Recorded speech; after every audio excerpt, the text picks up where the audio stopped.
ceux qui sont déjà là, à ce nouveau rendez-vous des jeudis RH. C'est un rendez-vous, inutile de le préciser, qui aura lieu que le jeudi. Un jeudi par mois et comme c'est un after work, on est plus dans l'exploration des points de vue de nos invités, des entreprises et aussi des idées sur le futur du monde du travail. Un grand mot. Alors aujourd'hui, on va explorer le well-being en entreprise et plus clairement le sens qu'on peut donner à cette notion-là en entreprise pour les collaborateurs. Alors c'est vrai que la crise sanitaire est passée par là, qui a accéléré en tout cas la transformation des organisations, qui a changé aussi les attentes des collaborateurs. Et du coup, la notion même de qualité de vie au travail, elle a dû changer, elle a été bousculée. Elle est passée du travail justement à la maison, entre la cuisine et le salon, entre le Lego sur lequel on trébuche le matin et la queue du chien. Bon, bref, tout ça pour vous dire qu'elle n'a plus la même résonance, elle n'a plus le même sens. Alors, je ne spoile pas en utilisant le mot sens parce que je pense que vous allez l'entendre aujourd'hui. En tout cas, il y a pas mal de choses qui sont faites en entreprise. Les tables de ping-pong, les chaises de massage connectées, les garderies, les challenges sportifs, tout ça c'est très bien. Mais est-ce que c'est suffisant pour parler du bonheur en entreprise? Et c'est ce qu'on va voir notamment avec nos afterworkers du jour, qui ne sont autres que donc Nawal Shraibi, qui est la directrice générale de la Fondation Matir, que je remercie aussi d'être là, avec Zahra El-Bachiri, qui est la DRH d'Orange Business Service au Maroc. Nous avons également Ikram Briel, qui est la directrice RSE, très important pour nous aujourd'hui et qui est dans le Atlanta Sanet, donc dans l'assurance.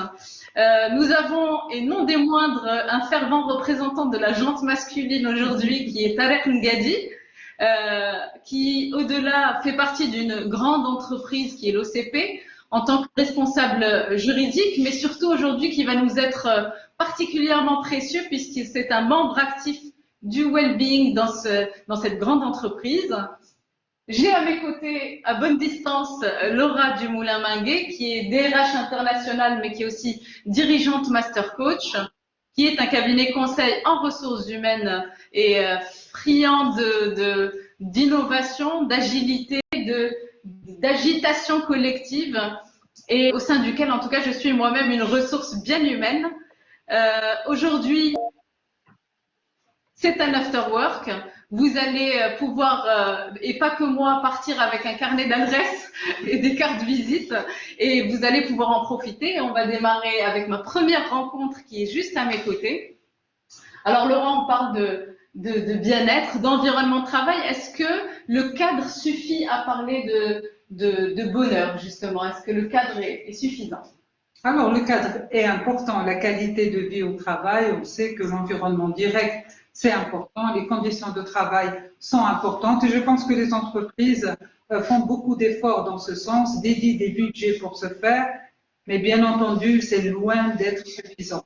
Là, c'est une partie. Une autre partie beaucoup plus importante est celle de garder la notion du sens. Donner du sens au travail, c'est ce qui nous rend humains, c'est ce qui nous différencie d'autres créatures. On a besoin de ce sens-là, on a besoin de sentiments d'appartenance, on a besoin de sentiments de contribution. Sinon, on considérait au fait qu'on serait dans une sorte de cage dorée en entreprise, tel un oiseau au fait, qui serait incapable de déployer ses ailes et s'envoler, d'exercer son potentiel. Donc, cette notion de sens fait partie intrinsèque de cette notion de bien-être.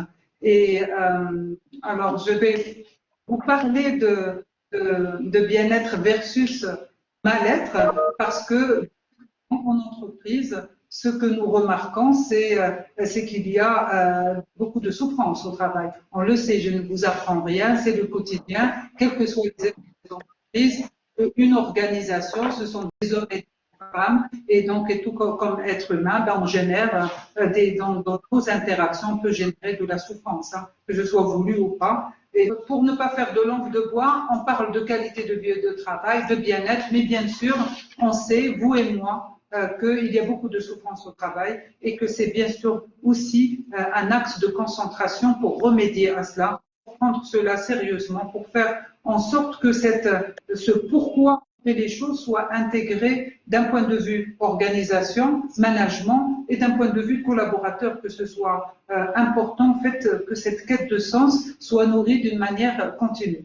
Et c'est ce qui empêche au fait, c'est ce qui va être un frein à la souffrance au travail, c'est ce qui va nous ouvrir la porte du possible en termes de joie au travail, en termes de bonheur. Donc je ne vais pas vous citer Aristote ou Épicure, puis on en dit long sur la notion du bonheur et du plaisir et de la joie. C'est important de garder toutes ces notions-là au-delà simplement du plaisir matériel et des conditions de travail matérielles.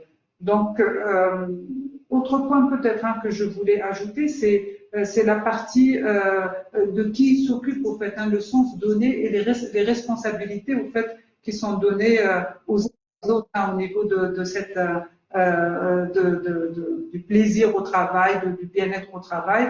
Souvent, au fait, on a les parties, au fait, les opérationnels, les directions opérationnelles qui sont en charge de la performance. C'est sérieux, c'est mental, ce sont des résultats. Et puis, après cela, on a les DRH, tous les services, au fait, de ressources humaines qui sont censés, au fait, gérer cette notion-là de bien-être au travail.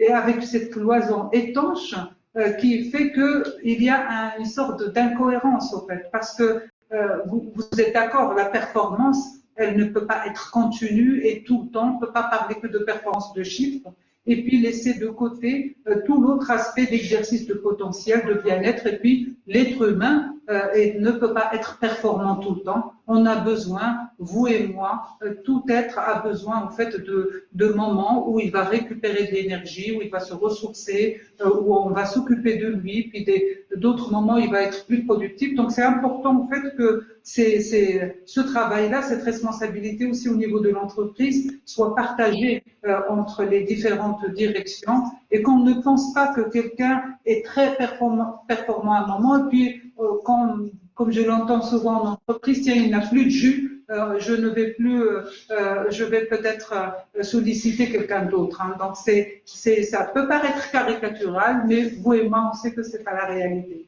Donc voilà ce que je voulais dire, c'est que c'était important de garder cette notion du sens central. Et c'est la responsabilité du management, mais c'est aussi la responsabilité des individus de trouver du sens dans chaque chose, dans chaque tâche, dans chaque contribution.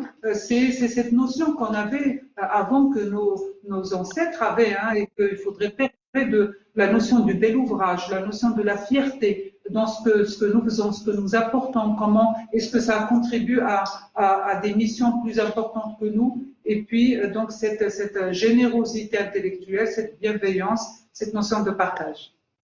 Merci beaucoup, Laura, pour cette première intervention. C'est vrai que, en réalité, la qualité de vie au travail, elle nous amène en fait à s'interroger sur le travail en lui-même, plus que le bien-être qu'on peut avoir et le cadre et le confort qu'on peut avoir autour. Alors, je vais me tourner vers ma deuxième rencontre. Je me balade aujourd'hui. Je suis avec Nawel, qui justement, quand on parle de cette quête de sens dans une entreprise à mission comme Massir, tout ça prend son sens. Alors, ça va être le terme du jour. On va. mais comment ça se Comment fédérer avec dans une entreprise comme Massir, justement, qui a ce sens-là? Oui, écoutez, bonjour à toutes et à tous. Je suis ravie d'être parmi vous aujourd'hui. Alors, rapidement, pour vous présenter Massir en quelques mots, pour ceux qui ne connaissent pas. Donc, c'est une fondation à but non lucratif qui a été créée en 2007 et qui a comme mission de promouvoir la recherche et développement, mais c'est une R&D appliquée et applicable. Donc, on est vraiment là pour répondre aux problématiques qui sont identifiées par les opérateurs économiques et le tissu industriel. Et la mission, une des missions principales de Massir, c'est de construire un savoir et un savoir-faire national, d'accord, en formant en fait des futurs ingénieurs, chercheurs, et toujours avec ce même objectif l'objectif de faire la promotion de cette R&D orientée industrie et orientée marché. Donc, comme vous pouvez l'imaginer, le sens est là, le sens, il est là tous les jours. On crée de la valeur, on crée de la richesse et, comment dirais-je, l'idée, c'est vraiment de pousser en continu nos collaborateurs à transformer leurs idées en produits que l'on va retrouver dans le marché et qui vont répondre à des problématiques nationales. Voilà, donc vraiment le sens, la quête du sens, elle est là, elle est au quotidien. Alors pour fédérer autour d'un projet collectif, donc il y a déjà la valorisation du capital humain.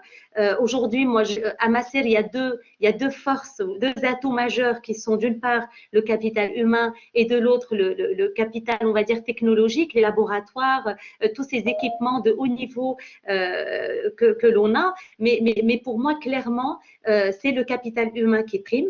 Et donc, c'est 200 personnes, 200 collaborateurs qui sont d'un haut niveau, issus pour la plupart, enfin, en fait, c'est équilibré. Il y a des chercheurs et des ingénieurs qui sont issus de la diaspora marocaine, mais il y a également des collaborateurs qui ont des parcours 100% marocains et que l'on valorise en permanence. On dispense des formations techniques solides. On les accompagne dans la gestion de leur carrière à travers une grille de positionnement pour évoluer d'année en année.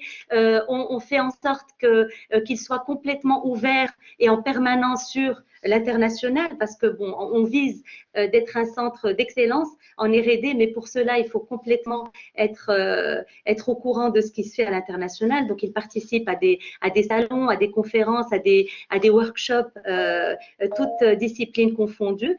Et donc, voilà. Donc, vraiment, pour moi, comment dirais-je, pour fédérer autour de cette mission et de ce sens, il faut valoriser le capital humain et c'est ce qu'on essaie de faire. C'est parfait. C'est vrai que Massir est construite autour de l'humain et tu l'as bien expliqué. J'ai peut-être moi une question pour Zahra. On entend souvent travailler heureux pour travailler mieux. Qu'est-ce que cela implique pour une entreprise et puis surtout qu'est-ce qu'elle doit cultiver en interne pour rendre cette phrase un peu plus réelle? Bonjour à tous, donc je suis ravie d'être avec vous pour ce after work sur une thématique qui me tient beaucoup à cœur, qui est effectivement la qualité de vie au travail. Donc pour répondre à ta question, bon, évidemment je pense que si on est heureux au travail, eh ben, on travaille mieux. Pour moi, ça, c'est un fondement, je pense, de base, qui fait qu'effectivement, on doit arriver le matin, être bien et repartir le soir et être satisfait, voilà, rempli de plein de choses, de ce qu'on a pu accomplir durant cette journée. Ensuite, je pense qu'avoir un environnement de travail qui soit inclusif, c'est vraiment avoir un environnement de travail qui prend en considération l'individualité, c'est-à-dire les individus, les particularités des uns et des autres, pour en faire une vraie force, pour en faire une vraie richesse collective. Donc, je pense qu'on parle de l'individu, on parle de cette diversité qu'on peut avoir ou de des particularités qu'on peut avoir chez chacun et en tirer vraiment une force. Après, je pense, comme tu l'as dit aussi, Laura, tout à l'heure, qualité de vie au travail, ce n'est pas uniquement des actions qui sont un peu isolées, ce n'est pas uniquement des petites choses qu'on peut faire de manière isolée, que ce soit au niveau de la communication, au niveau des RH ou peut-être de la direction. Je pense que c'est un état d'esprit, je pense que c'est une démarche d'entreprise et ça doit être un projet d'entreprise. Pour moi, ça doit être vraiment un projet d'entreprise qui s'intègre, bien sûr, qui doit être partie intégrante de notre culture d'entreprise. C'est-à-dire que quand on construit notre culture d'entreprise, ça doit être au centre de nos préoccupations. Parce que voilà, qu'est-ce qu'on a mis en place comme démarche de qualité de vie au travail? Quelles sont toutes les actions qu'on a mis en place? Et est-ce qu'on a vraiment considéré aussi toutes les dimensions de la qualité de vie au travail? Parce que je pense que c'est très important et que ça doit venir bien sûr du top management. Et ça doit englober tout le management, toute la culture managériale, en prenant en partie, de manière participative, les salariés. Parce que voilà, ça ne doit pas uniquement descendre. On doit d'abord être à l'écoute de quoi on a besoin, parce que dans chaque organisation, je pense que les besoins sont différents selon voilà, le type d'entreprise que nous avons, le type de profil que nous pouvons avoir, selon la moyenne d'âge que nous pouvons avoir. Donc, il faut être vraiment à l'écoute de notre organisation, de nos salariés, pour vraiment comprendre de quoi ils ont besoin et pouvoir y répondre au mieux. Donc, je pense qu'il faut considérer toutes les dimensions. Moi, je vois vraiment 7 dimensions.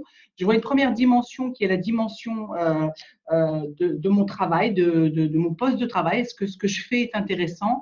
Est-ce que c'est clairement défini? Est-ce que mes objectifs sont clairs? Est-ce que ma mission est claire? Est-ce que voilà, c'est en adéquation avec mes attentes? Donc ça, c'est pour moi vraiment la première dimension.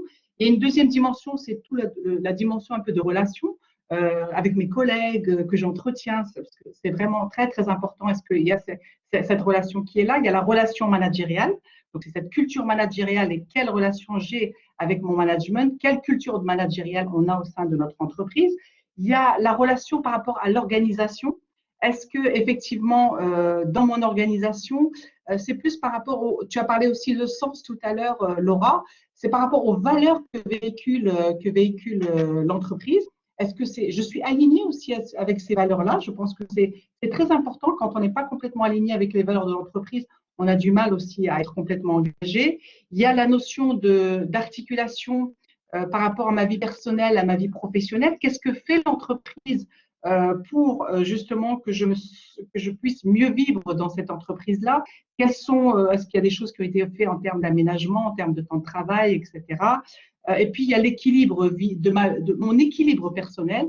Qu'est-ce que l'entreprise aussi fait? Est-ce qu'elle se préoccupe de ma santé? Est-ce qu'il y a des actions qui sont faites en termes on peut dire par exemple en termes de mon alimentation, en termes de lutte contre le tabagisme, en termes de conseils sur, par exemple, même le sommeil. Voilà, qu'est-ce qui est fait comme attention aussi, donc selon un peu les problématiques qu'on peut avoir. Mais je pense que toutes ces dimensions, elles sont fondamentales dans cet environnement de travail qui est inclusif. Et s'il y a un mot vraiment qui pour moi est fondamental, c'est, tu l'as dit aussi tout à l'heure, Laura, c'est la bienveillance. Je pense qu'une entreprise où il n'y a pas cette culture de la bienveillance, effectivement, ça doit être vraiment dans la culture managériale, dans la culture de l'entreprise. Donc, voilà, je pense que c'est les maîtres mots, en fait, qui font qu'on peut arriver justement à avoir cette qualité de vie au travail. Très bien, merci beaucoup, Zahra. Alors, j'ai croisé une deuxième personne qui avait une autre question. Oui, bonjour. J'ai une question pour Monsieur Tarek. Donc, comment cela se traduit dans un grand groupe industriel comme l'OCP? Je suis très ravi d'être parmi vous. Alors, pour répondre à cette question directement, je dirais que je citerai quand même une expérience que nous avons vécue au sein du groupe qui est très, très édifiante, très intéressante à raconter et à partager avec vous, celle de ce que nous appelons, nous, communément au sein du groupe, le mouvement. En fait, il y a un peu plus de 5 ans, le groupe, à l'image de notre président, donc sous son impulsion, il a lancé une nouvelle dynamique dans le cadre de la transformation globale de notre entreprise, puisque nous avions acté une transformation industrielle dans le cadre de nos métiers, bien sûr classiques, mais également sur le plan de la partie commerciale, financière, mais également de notre propre culture d'entreprise, si on peut l'appeler comme ça. Et un beau jour, du 4 avril 2016, notre président nous avait invités tous les collaborateurs à libérer notre potentiel, à libérer nos énergies et surtout à faire libre cours à notre créativité, mais tout en respectant bien sûr la collaboration, le faire dans le cadre d'une intelligence collective. Alors, cette dynamique, ce qu'elle a permis est vraiment énorme, mais j'essaierai quand même de vous citer quelques exemples. D'abord, au sein du groupe, à travers cette dynamique, nous avons pu créer ensemble, c'est-à-dire des groupes de travail que nous avons appelés situations, c'est-à-dire que chacun de nos collègues a voulu se pencher sur une question particulière ou une problématique ou une situation qu'il considérait comme étant problématique et voulait y apporter une réponse. Et du coup, donc, on s'est rassemblés en groupe de travail de manière autonome et indépendante et qu'on a appelé situation. À partir de là, nous nous sommes penchés sur un certain nombre de questions, de problématiques, et nous avons apporté quelques soit recommandations ou solutions. Et ce qui est intéressant dans cet exercice, dans cette expérience, c'est que à chaque fois qu'on identifiait soit une question, une situation, une problématique, on allait chercher un sponsor en interne au niveau du top management pour nous challenger sur les situations que nous avons identifiées et surtout sur les recommandations, les diagnostics que nous avions faits et également les propositions de solutions.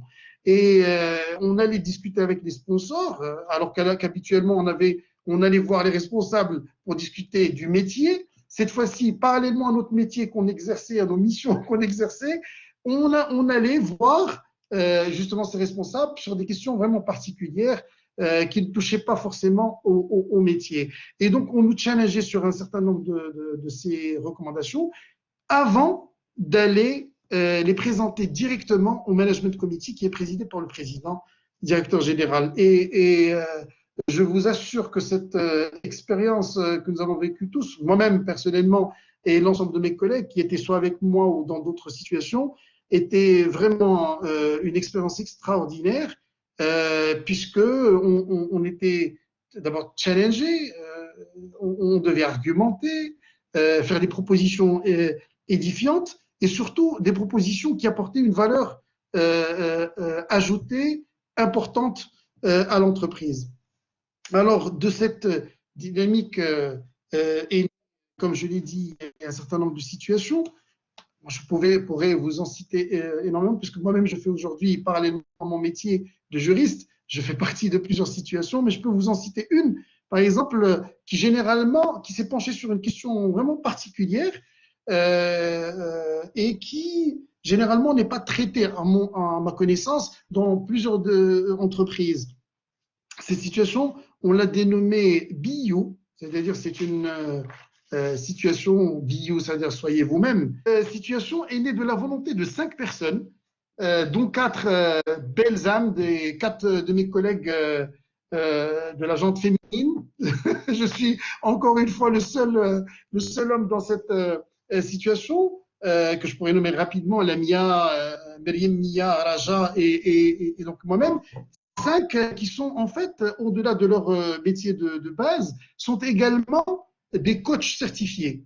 Et donc, nous avons voulu ensemble mettre toute cette expertise-là, en tout cas, toutes ces connaissances-là, au service de nos collègues, et que je dirais dans 2 objectifs principaux. D'abord, pour essayer de proposer au sein de l'entreprise un espace, comment dirais-je, réflexif à nos collègues, qui leur permet d'avoir une plus grande conscience d'eux-mêmes, parce que l'entreprise a beau réfléchir ou mettre en place, comment dirais-je, une plateforme ou des lieux où on peut justement créer, innover, etc.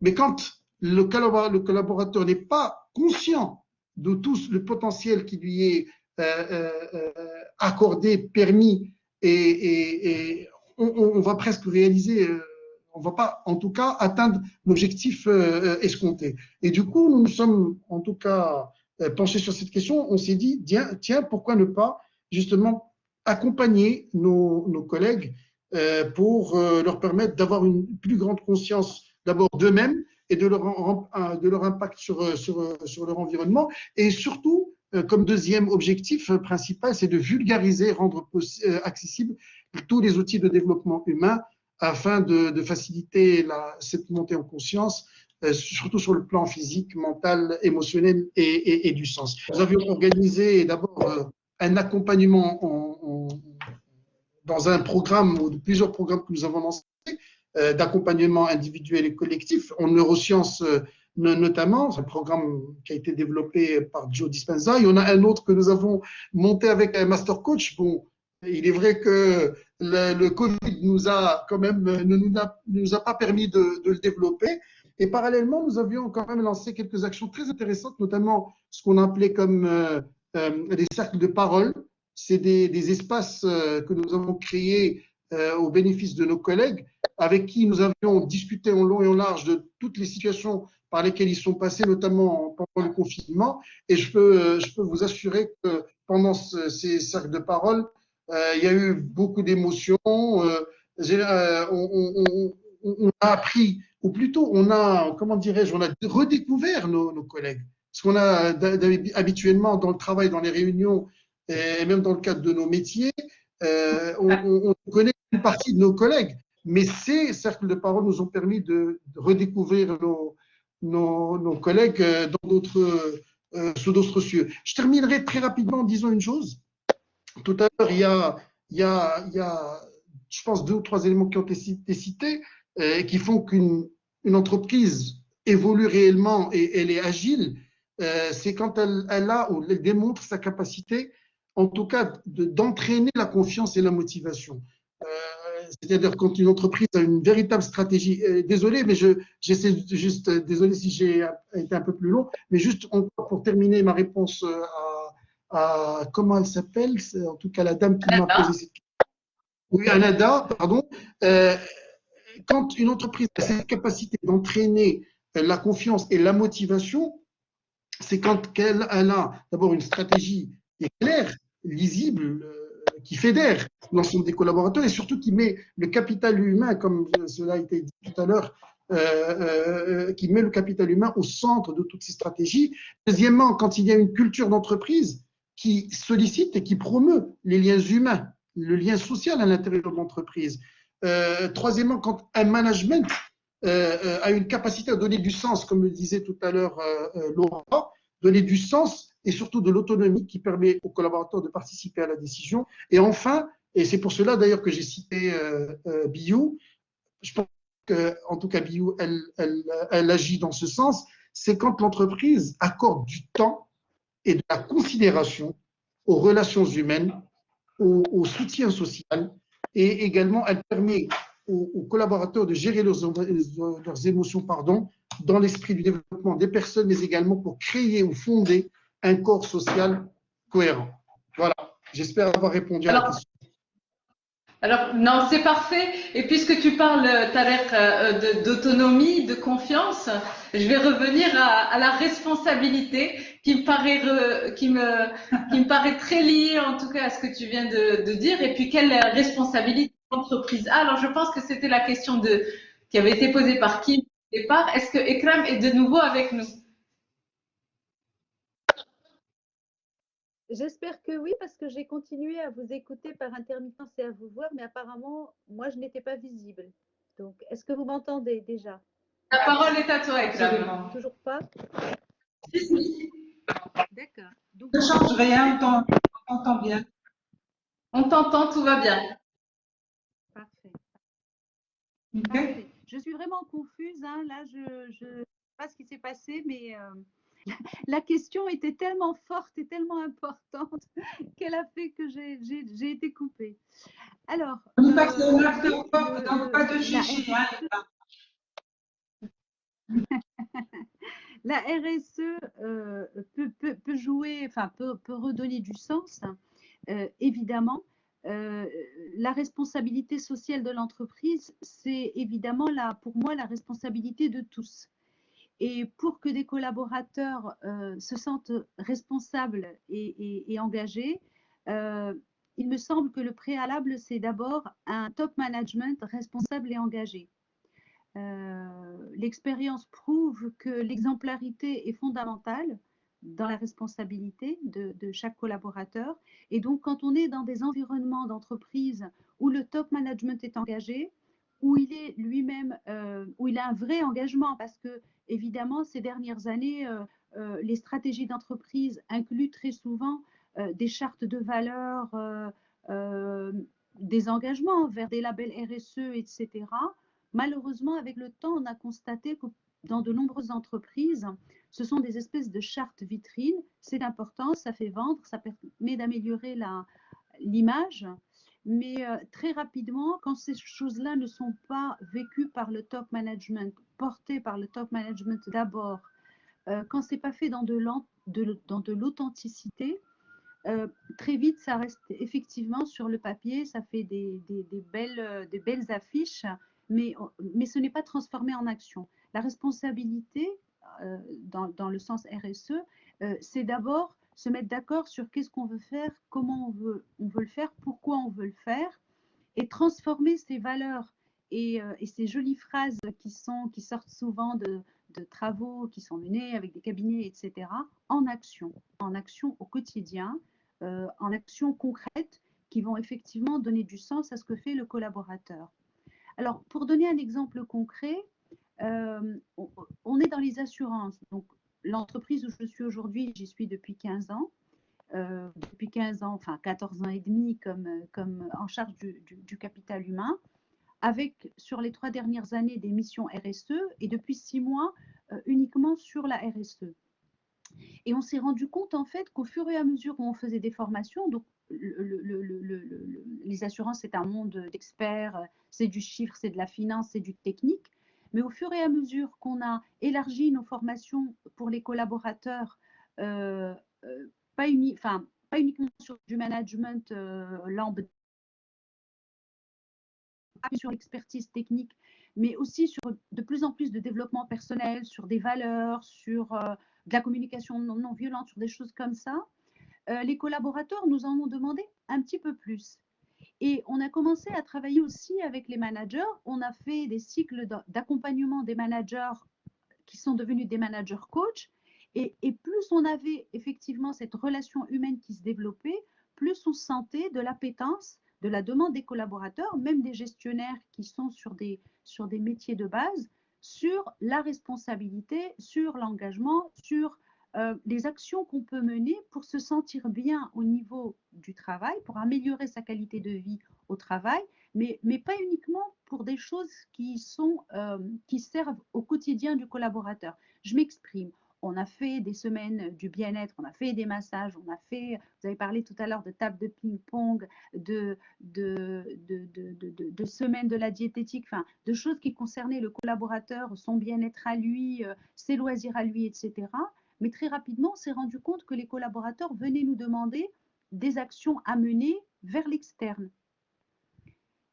Et donc, notre politique RSE, petit à petit, s'est enrichie par des collaborateurs qui, parce qu'on leur a ouvert un petit peu la possibilité de venir s'engager, ont eux-mêmes commencé à demander à mener des actions et à développer des choses qui non seulement leur apportaient un bien à eux au quotidien, mais le bien au quotidien, c'est aussi être un collaborateur citoyen et donner du sens à ce qui se passe aussi dans son environnement au-delà de l'entreprise elle-même. C'est-à-dire, ça devient un collaborateur citoyen. Et je pense que ces exemples-là sont des exemples intéressants et encourageants pour que toutes les entreprises aujourd'hui, quelle que soit leur taille, s'engagent dans cette voie-là. Et je vais vous redonner un autre exemple tout simple, parce que souvent on nous dit oui, mais tout ça, ça demande des politiques très complexes, des budgets, etc. Aujourd'hui, nos collaborateurs viennent régulièrement nous demander est-ce qu'on ne peut pas organiser une journée de don du sang parce qu'on a vu dans la presse, par exemple, que le Maroc manquait beaucoup de sang. Nous, on est dans les assurances, on s'occupe d'assurance santé. Eh bien, donner du sens à notre travail, c'est aussi faire une journée, sensibiliser, donnez-nous aussi notre sang, etc. Et ce sont des petites opérations qui sont basiques que n'importe quelle PME ou n'importe quelle entreprise peut organiser si elle a des collaborateurs sensibles et motivés pour donner du sens à ce qu'ils font au quotidien. Je ne sais pas si j'ai répondu parce que je n'ai pas tout entendu et j'espère que je n'ai pas été redondante. Non, pas du tout, c'est parfait. Et puis, c'est vrai que cette dernière action, quand on sait que l'assurance est quand même liée à la vie, cette dernière action, pour moi, elle incarne également toute la partie valeur que peut porter un assureur et puis à côté une action qui a rempli comme ça vos collaborateurs. Alors, on a eu l'exemple aussi qu'a évoqué Tarek, dans des entreprises comme ça, avec une culture forte et qui finalement, c'est les collaborateurs eux-mêmes, qu'ils soient demandeurs, volontaires, et en tout cas pour porter eux-mêmes ces pratiques-là de well-being et qui sont, sans caricaturer les tables de ping-pong et autres baby-foot. Et en tout cas, alors, je reviens vers Laura. J'aimerais savoir justement sur la partie pratique good work, qu'est-ce que ça nous dit sur la culture d'une entreprise? Ça nous dit que la culture, c'est essentiel. Moi, j'aime bien tout ce qui a été dit parce que je ressens que c'est dans le registre, ce n'est pas dans le registre de langue de bois, qu'il y a du vécu, que c'est porté et que il y a de l'engagement derrière. Donc, vraiment, je voulais vous remercier déjà chacun et chacune sur ce volet-là. La culture de l'entreprise, elle a démontré aujourd'hui, surtout dans cette crise-là, qu'elle a tout son poids. Les entreprises qui s'en sortent le mieux de cette crise-là, de ce contexte où l'adversité est de mise, sont les entreprises qui prennent soin de leur culture, qui la visitent et qui, comme ce qui a été dit par mes collègues, font en sorte que ces comportements de leadership sont portés au fait à tous les niveaux de l'entreprise et à tous les niveaux aussi du management de l'entreprise.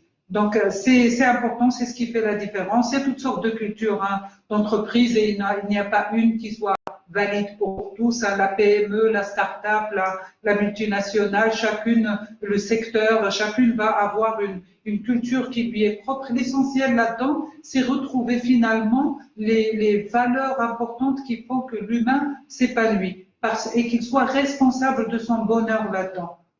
Encore une fois, pour dire que ces personnes-là soient aussi responsables vis-à-vis de leur mal-être aussi.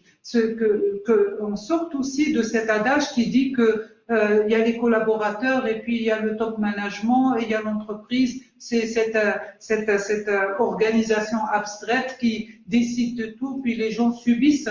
Je pense que c'est important, et quand tu as parlé beaucoup de responsabilité, d'intégrer aussi cette dimension de responsabilité au niveau de chaque personne et que ce soit dans l'ADN et de la culture de l'entreprise, de responsabiliser les personnes, les responsabiliser par rapport à la gestion de l'être, à la manière dont ils vont porter les valeurs de l'entreprise et leurs valeurs intrinsèques, les valeurs humaines, qui sont simples. On a parlé de bienveillance réelle tout à l'heure avec Zara, on a parlé d'innovation, de créativité avec Nawal, on a parlé de responsabilité avec toi, d'authenticité, de don, Ikram qui est important, on a parlé avec Tarek finalement de donner la chance à des initiatives et que juste permettre, ouvrir la porte et dire c'est possible et on n'en revient pas finalement de la richesse de ce que ça peut créer et vraiment j'étais témoin là, je ne sais pas si on parlera du fameux café culture par exemple on a été invité à l'OCP dans une des initiatives du mouvement dont Tarek a parlé, mais c'est juste magnifique. On se retrouve finalement dans une autre sphère avec une énergie incroyable, avec un accès à la culture dans l'entreprise qui est finalement généré par les collaborateurs eux-mêmes, juste des personnes qui font un peu de don de leur temps au-delà, par-dessus leur heure de travail et qui vont aller nourrir cette sphère-là de la créativité qui nous rend heureux, qui nous rend plus humains, qui nous rapproche les uns des autres. Donc je pense que cette notion de culture, elle est essentielle. Et j'aimerais, si tu permets, je sais que tu es le gardien du temps, Rita, et donc je voudrais dire que dans la culture d'entreprise, c'est important aussi de garder au fait la notion encore une fois du bon sens, du fait d'aller vers les autres, de partager avec les autres, d'intervenir lorsque les choses ne vont pas bien et de ne pas prendre les contre-exemples et les contre-valeurs.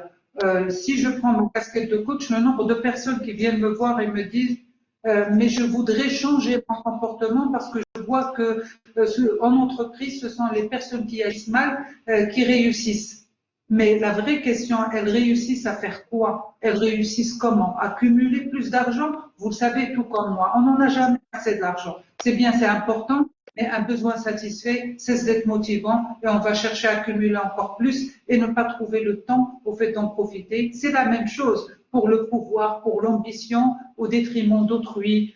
Et donc en réalité, c'est est-ce que ça vaut le coup finalement de mettre sa vie au fait au détriment de ça parce que une vie on n'en a qu'une encore une fois et le travail on y passe grosso modo au fait ça représente le 1/3 de notre vie. Est-ce qu'on a envie de passer ça, à cumuler de l'argent, à y tourner juste vers soi, à ne pas nourrir ces valeurs humaines qui nous rendent clairement plus heureux, en meilleure santé, et qui nous donnent au fait du sens et qui font qu'on se sente bien et qu'on a des choses à laisser aussi aux autres après nous. Donc ça, c'est la vraie question et c'est ce que je leur dis, est-ce que vraiment c'est ce que vous voulez? Et puis, est-ce que c'est une bonne chose de développer au fait à contresens au fait des compétences qui ne vous ressemblent pas? Et qu'est-ce que vous pouvez faire pour aller chercher vos potentiels? Qu'est-ce qui est sous votre contrôle pour changer la donne, pour aller vers votre bien-être dans l'entreprise? Dans l'entreprise, encore une fois, avec un grand E, l'entreprise, c'est partout, le travail, c'est possible partout. Quand on a des ressources, nos ressources, elles sont en nous. Chaque personne possède ses ressources et il suffit qu'elle les mette en musique, qu'elle y croit. Ça passe par le travail, par la progression, mais on est fait de telle manière qu'on a toutes les clés pour nous mettre en marche, pour être résilient, si une porte se ferme, d'aller ouvrir plein d'autres, et parmi celles-là, il y en a qui nous ressemblent plus, et donc tout ça, c'est OK. C'est vraiment OK. Donc la culture, c'est un peu tout ça, c'est ce qu'on porte en nous, et c'est ce que l'entreprise aussi nous aide à maintenir et à préserver. Merci beaucoup Laura, et je vais essayer de revenir vers Nawel puisque on a vu un peu différents exemples dans différentes structures, mais c'est vrai que le modèle de Massir est tel que on ne peut imaginer qu'il n'y ait pas cet engagement-là, mais comment en interne, je sais que beaucoup de choses sont faites d'une autre manière. Qu'est-ce qui peut être mis en place alors pour créer vos entrepreneurs internes? Oui, effectivement. Donc, alors l'intrapreneuriat, c'est quelque chose qu'on pratique. Hein. C'est une des voies, on va dire, de motivation chez nos collaborateurs. Alors, vous allez trouver de tout. Et comme mon objectif et l'objectif du top management, c'est que vraiment les collaborateurs soient heureux, hein, qu'ils soient bien dans leur tête, dans leur peau, dans leur basket. Et ben donc, si vous voulez, on les accompagne. Alors, vous avez des collaborateurs dont l'objectif, ce qui les fait vibrer, c'est de publier dans des revues scientifiques de renom avec des impact facteurs super élevés. Il y en a d'autres qui vont aller, c'est la course vers le dépôt de brevets. Donc, juste entre parenthèses, aujourd'hui, Massir enregistre à son actif plus de 190 brevets avec des extensions avec des couvertures à l'international. Alors, vous en avez d'autres qui, eux, sont plus motivés par capter des financements. Donc, ils vont aller soumettre des projets dans des appels à projets nationaux, internationaux. Et puis, il y en a d'autres qui ont une petite fibre entrepreneuriale et on sent que ils ont bien envie, en plus de mener les projets de R&D, d'aller vraiment porter le projet et de créer une start-up. Alors bon, on les appelle start-up ou dans notre jargon, c'est des véhicules de valorisation. Donc, Massir est là pour aider ces quelques chercheurs ou ingénieurs qui ont envie de passer de l'autre côté. On aménage leur contrat de travail et on leur permet à la fois de pouvoir porter la start-up tout en restant à Massir. Donc, on leur permet de faire ça et on a un très bel exemple qui est celui de Moldiag, donc la start-up qui est spécialisée dans le diagnostic moléculaire et qui a créé le buzz il y a quelques mois avec la production et la commercialisation des tests de diagnostic. Donc, voilà, donc l'idée, c'est vraiment, on fait comment dirais-je, c'est vraiment du suivi sur mesure. Hein. On est là pour respecter les natures et les prédispositions de nos collaborateurs et on fait en sorte de les accompagner jusqu'au bout avec comme objectif principal, en tout cas pour moi, mais c'est partagé, de les garder, hein, c'est de les fidéliser, mais qu'ils soient bien, qu'ils fassent de la recherche dans les meilleures conditions qui soient et puis de leur permettre finalement de faire aboutir cette recherche et de retrouver ces produits sur le marché. Voilà. Tu m'as donné envie de faire de la recherche, Nawel.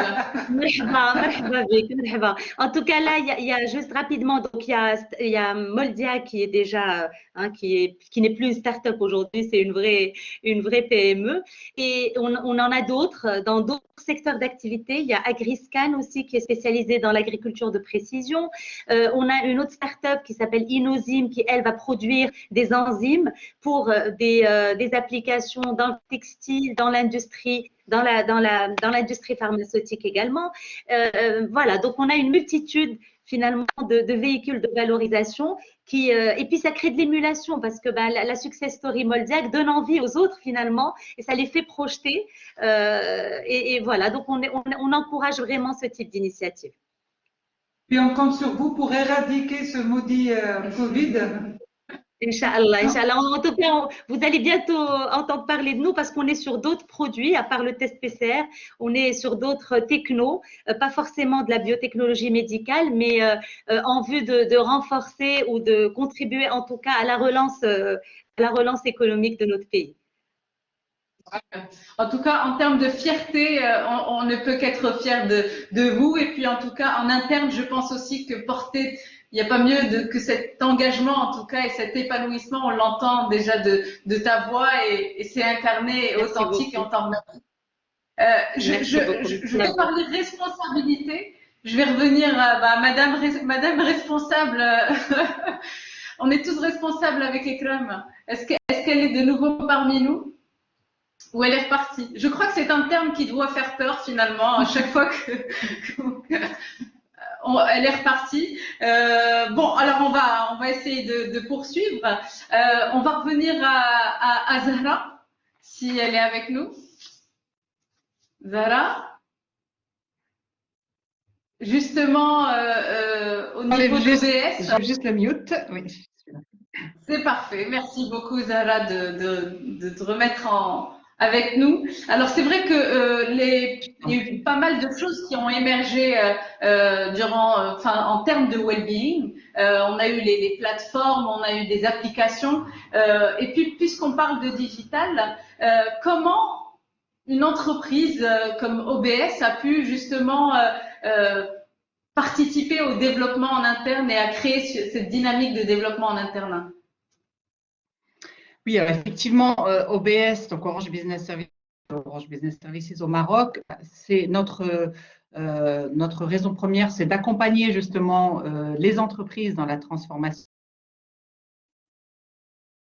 C'est vraiment le cœur de notre métier, donc essentiellement pour le B2B, pour le secteur de l'entreprise, le segment d'entreprise. Et donc effectivement, donc nous, en tant qu'entreprise, on est une entreprise digitale et humaine, hein, ça c'est le leitmotiv d'Orange, c'est d'être vraiment une entreprise digitale et humaine, donc c'est les deux en même temps. Donc le digital est vraiment partie prenante en mettant l'humain au centre, mais il est partie prenante vraiment de tout l'écosystème. Donc effectivement, je pense qu'aujourd'hui, le digital, ça a été une vraie opportunité et on a pu vraiment l'expérimenter durant cette crise. Hein, on était vraiment au cœur de cette crise et il a fallu vraiment, on a eu beaucoup d'activités, accompagner les entreprises, les conseiller, leur donner le réseau, etc., etc. Donc, il y a eu beaucoup, on a été donc vraiment partie prenante de cette transformation digitale. Et donc, effectivement, donc on a bien vu qu'aujourd'hui, ça a été une véritable opportunité, effectivement, le monde du digital, une opportunité de changer nos modes de travail. Nos modes de travail aujourd'hui ont changé. D'ailleurs, on peut aujourd'hui faire ce type aujourd'hui de rencontres aussi en mode digital et être à la portée de beaucoup plus de personnes, chose qu'on ne peut pas forcément quand on est en présentiel. Donc nous, on a basculé très rapidement en mode virtuel, distanciel. Donc dès qu'on a été en période de confinement, donc ça s'est fait très naturellement hein, pour nous parce qu'on est complètement dedans, on est très outillés. En termes de travail à distance, mais tout cela doit se faire avec beaucoup d'accompagnement quand même, parce que c'est un mode de travail qui est nouveau. Donc, on a dû faire quand même un accompagnement des salariés pour les accompagner, pour qu'ils puissent vraiment assurer cet équilibre vie personnelle, vie professionnelle, en assurant beaucoup de présence quand même, avec il y avait des cafés virtuels, on a fait des let's talk où le management était allait à la rencontre des salariés. On a accompagné également, on a fait des formations. Je viens de faire moi récemment une formation sur manager à distance. Je pense que c'est fondamental parce que c'est pas quelque chose d'acquis. Hein. On ne manage pas à distance quand on manage en présentiel. Je pense qu'il faut être accompagné. On pense que c'est évident, c'est pas du tout évident. Et c'est très compliqué. Je pense qu'il y a beaucoup de choses qu'on ne détecte plus quand on est en virtuel et justement tous ces signaux faibles que peuvent avoir les salariés, surtout dans des moments comme ça d'incertitude. Je pense qu'il faut vraiment assurer cette présence sans être envahissante non plus.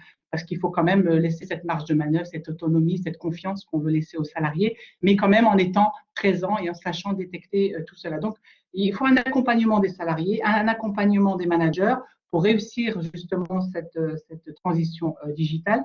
Mais je pense qu'effectivement, le digital, c'est un vrai moteur de dynamique, de développement.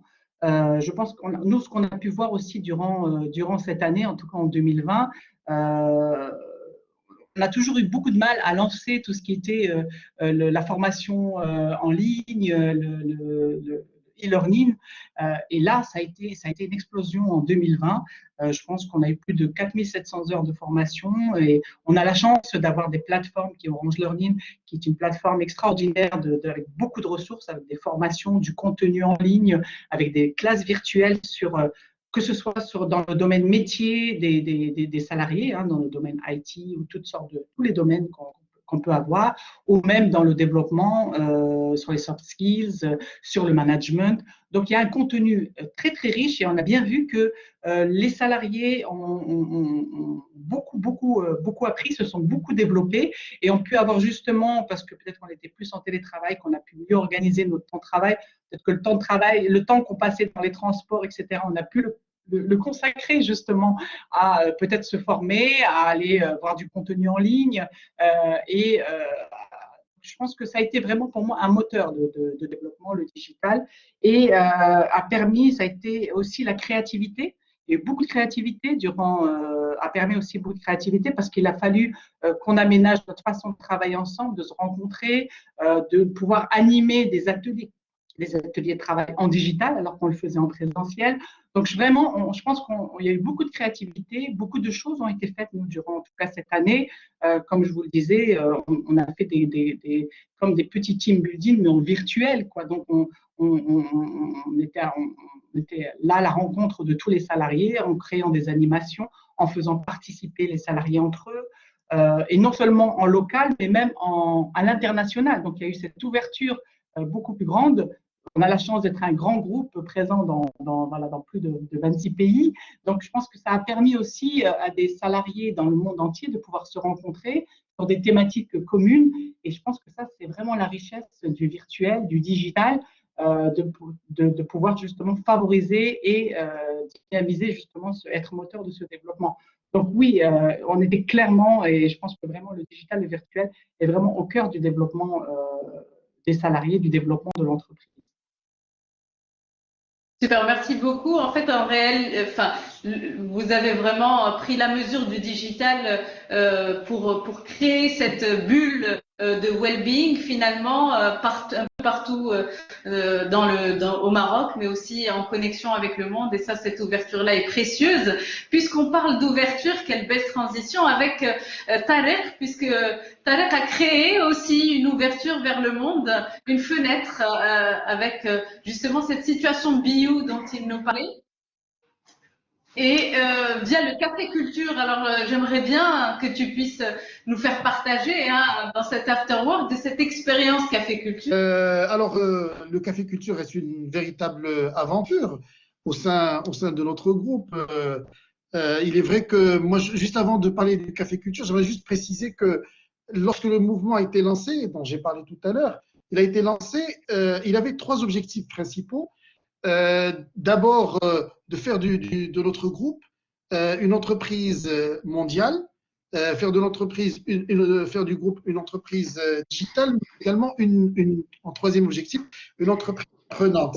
Et dans le cadre du Café Culture, contrairement à ce qu'on a fait au niveau de BIOU, dans le Café Culture, qui est né de l'initiative d'une dizaine de personnes au départ, nous voulions en fait contribuer à cet objectif d'entreprise, de rendre notre entreprise une entreprise mondiale, en créant un lieu incontournable, un espace et un lieu incontournable d'ouverture sur le monde.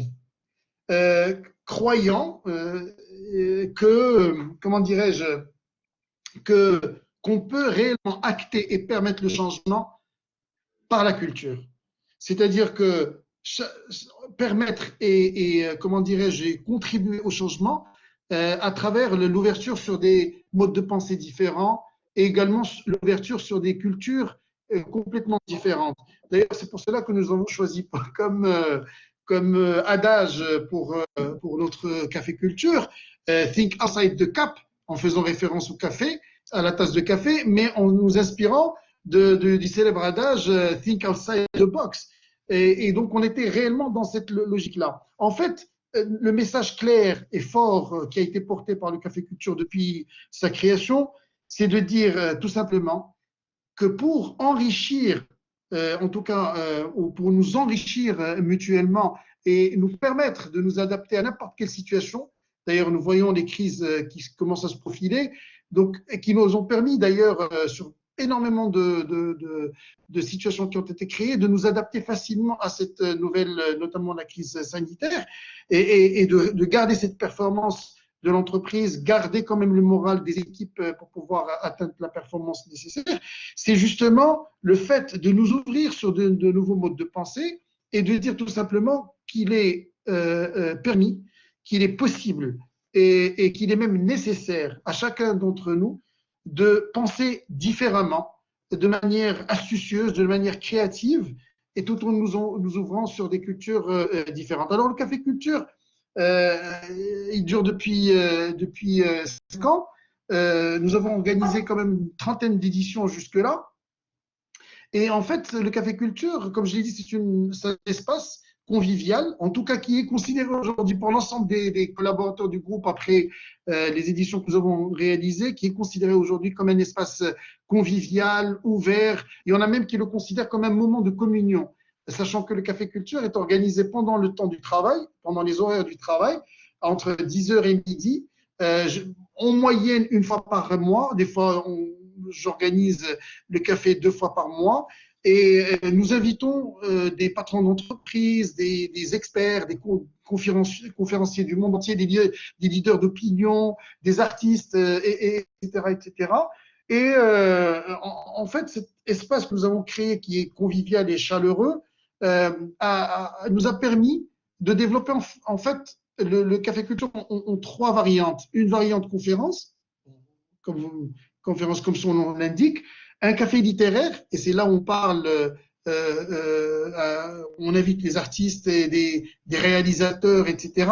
Et aussi un café découverte où on découvre à la fois nos propres success stories, donc au sein du groupe, donc des collègues qui ont réussi à évoluer, donc on les met en avant. On découvre un certain nombre de pays, notamment l'Afrique, puisque nous avons dédié également une partie du Café Culture à l'Afrique, mais également on découvre aussi des thématiques diverses et variées, mais assez particulières. Je soulignerai tout simplement, puisque la thématique d'aujourd'hui est le bien-être au sein du travail, le bonheur au sein du travail, je pourrais juste dire que sur les 30 éditions qui ont été organisées, 8 ont parlé, par exemple, de l'entreprise libérée, on a parlé de l'éloge de l'optimisme, on a parlé du dépassement de soi, on a parlé de l'agilité comportementale, notamment avec Laura, on a parlé de comment être vrai et heureux au sein de l'entreprise,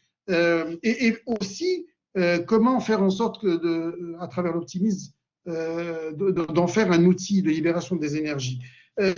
Je dirais tout simplement en conclusion du Café Culture, c'est qu'aujourd'hui, il a permis non seulement de nous ouvrir sur des modes de pensée différents, mais il a également permis autre chose. C'est d'abord le développement, aussi notre propre développement. Moi-même, je parlerai de moi-même, ma propre développement, puisque à la fois je vivais ma passion, parce que ça fait très très longtemps depuis que j'étais à l'université que je m'intéresse au théâtre, à la culture de manière générale. J'ai participé à la création de plusieurs, comment dirais-je, c'est-à-dire j'ai participé à des pièces de théâtre, participé également à la création de troupes de théâtre, mais même en faisant mon travail sans entreprise, je me disais à quel moment je pourrais faire bénéficier aussi, partager cette passion au sein de l'entreprise. Et ça a été permis justement grâce à cette libération des énergies et grâce à la mise en place du café culture, mais également le développement de mes collègues, puisque le café culture j'invite aussi un certain nombre de mes collègues à animer un certain nombre d'éditions. Donc, je fais un appel auprès des collègues pour ceux qui veulent animer. Je ne suis pas le seul à animer, mais j'invite également quelques collègues à animer. Et c'est là où on a découvert également beaucoup de talents au sein du groupe et ça fait toujours plaisir de les mettre en avant. Voilà ce que je pouvais dire très rapidement sur le café culture. Chaque émission est transmise au fait en temps réel à collaborateurs de l'OCP et en moyenne, on a des 4000 participants. Moi, j'ai trouvé ça quand même délirant. Et puis, je voudrais aussi dire que c'est intéressant dans le sens de tout ce que tout ce dont tu nous as parlé, c'est-à-dire toute cette partie créative finalement que tu as mis en œuvre en ouvrant cette porte-là, alors que si on regarde ton métier intrinsèque en tant que juriste, homme de loi, on peut imaginer beaucoup de rigueur, etc. Et penser t'enfermer dans un rôle comme ça. Et c'est réellement, je pense, l'ouverture à garder en tête en termes de bien garder cette fenêtre ouverte en termes de compétences possibles, de potentiel qui est à exprimer, qui peut être exprimé, il est là. Peut-être des fois ce sont des compétences dormantes, mais bien sortir de cette notion de descriptif de poste et de carré et de cadre, comme tu l'as dit, Tarek, aller au-delà de ça, c'est ce qui nous rend plus heureux et nous aide dans notre épanouissement. Complètement. Je tenais à préciser aussi que humblement, il n'a pas cité le palmarès d'invités, mais je pense qu'il en ferait pas lire Michel Drucker facilement. Puisque des quatre coins du monde, il a réussi à amener à sa table et à ses collaborateurs surtout des personnes vraiment intéressantes et puis avec une résonance internationale. Alors, est-ce que tu pourrais, on a bien vu ensemble que le well-being réellement se passait plutôt c'est dans le travail et pas la qualité de vie au travail. Et est-ce que tu aurais quelque chose à nous ajouter pour finir Je pense que beaucoup a été dit et vous l'avez compris. Moi, je n'aime pas du tout la langue de bois. J'aime bien parler vrai. Ce qu'il faut garder, ce qu'il conviendrait de garder en tête, c'est que bien-être, ça rime avec l'énergie. Nous, en tant qu'être humain, on a un capital d'énergie. Et ce capital d'énergie, comment on le gère? C'est de cela qu'il s'agit. Au fait, quand on parle de bien-être, c'est ne serait-ce qu'en prendre conscience, se poser à chaque fois la question de où on en est avec l'utilisation de cette énergie.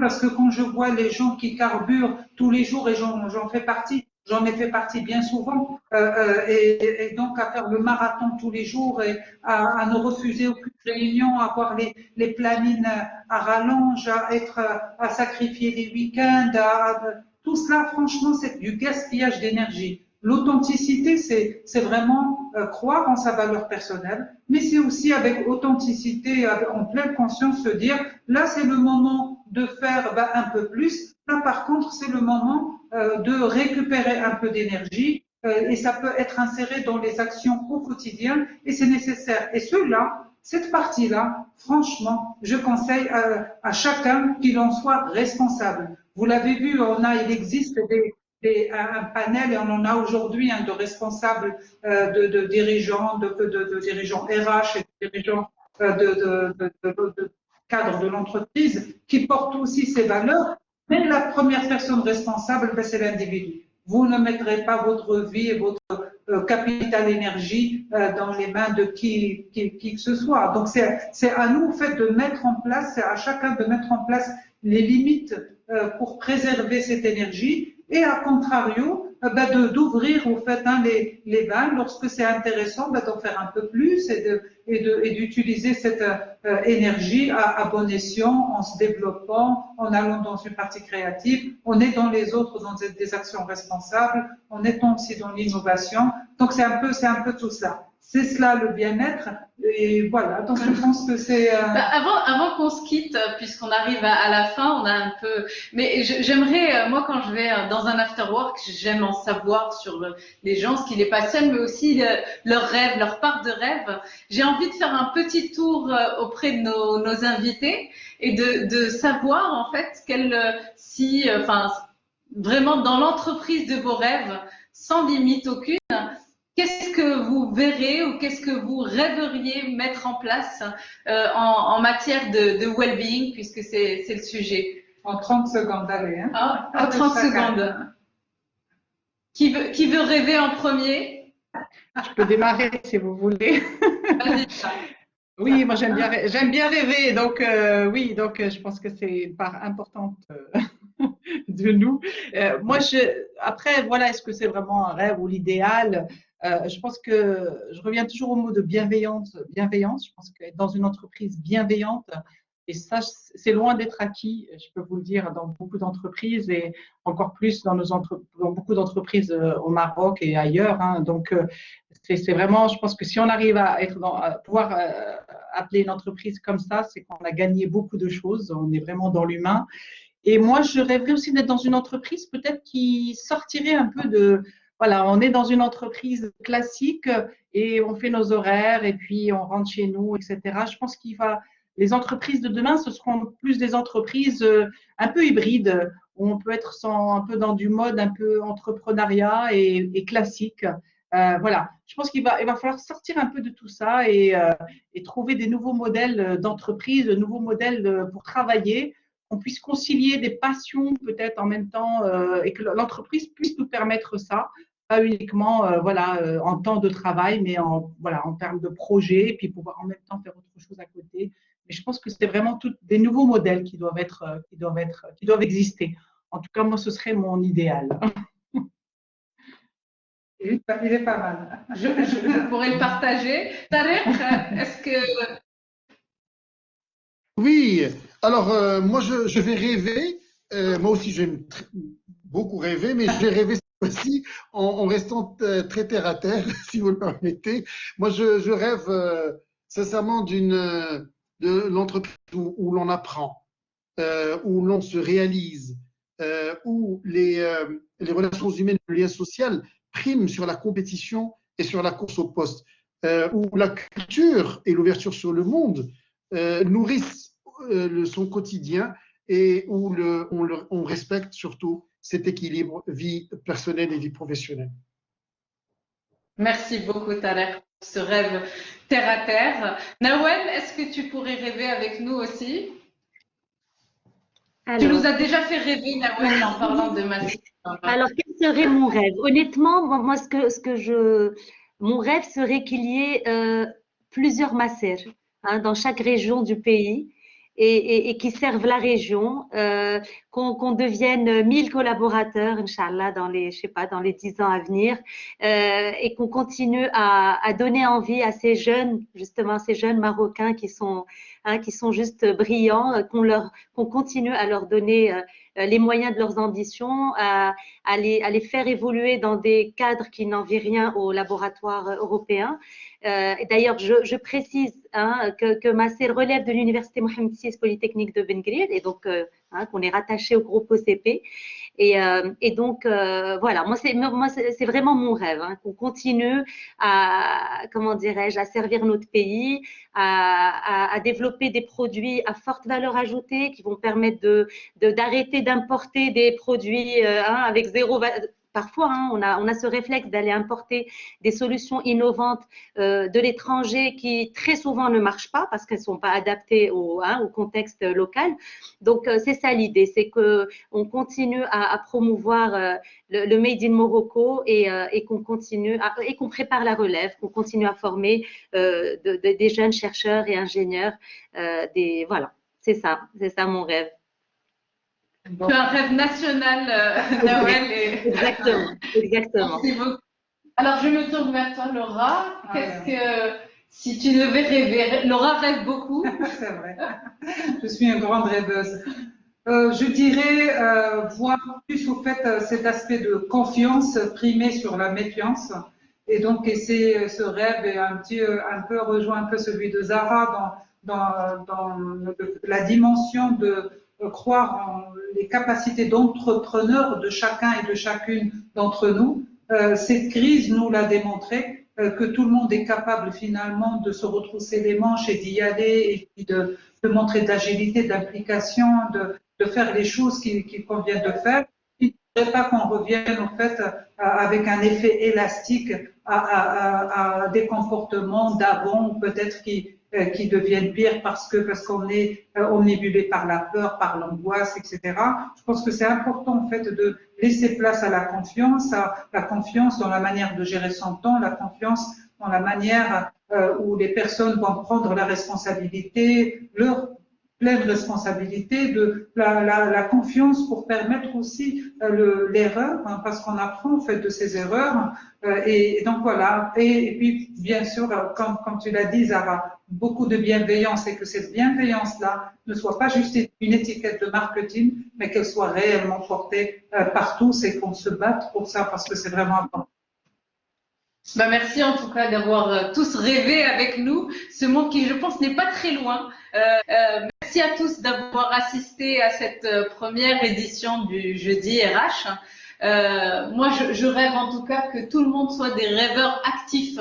Alors rêver c'est bien, mais il faut aller au bout. Et je pense que cette notion de well-being qu'on a évoquée aujourd'hui, vous l'avez dit tous d'une manière différente. Il y a cette partie de responsabilité.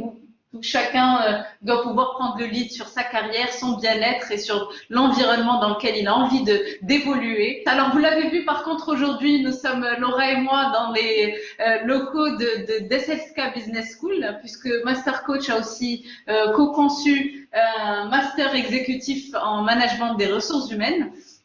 Donc voilà pour les professionnels, les acteurs de la fonction RH, et c'est notre manière aussi à nous de participer, de contribuer au développement et puis à l'imprégnation de cette fonction qui est aujourd'hui, je pense, pivot au sein des entreprises, et on l'a entendu de RH ou pas, vous l'avez très bien incarné aujourd'hui. Merci beaucoup, Nawel, merci à Tarek aussi, merci à Zahra. Merci à Ikram qui a eu quelques soucis, mais on ne t'en veut pas, Ikram. Je pense que voilà, c'était les aléas du direct. Merci à tous et puis au prochain jeudi. À très bientôt, merci, au revoir. J'ai prévu de chanter pour le jingle de fin, j'espère que ça embête personne. Ou alors une danse. Merci.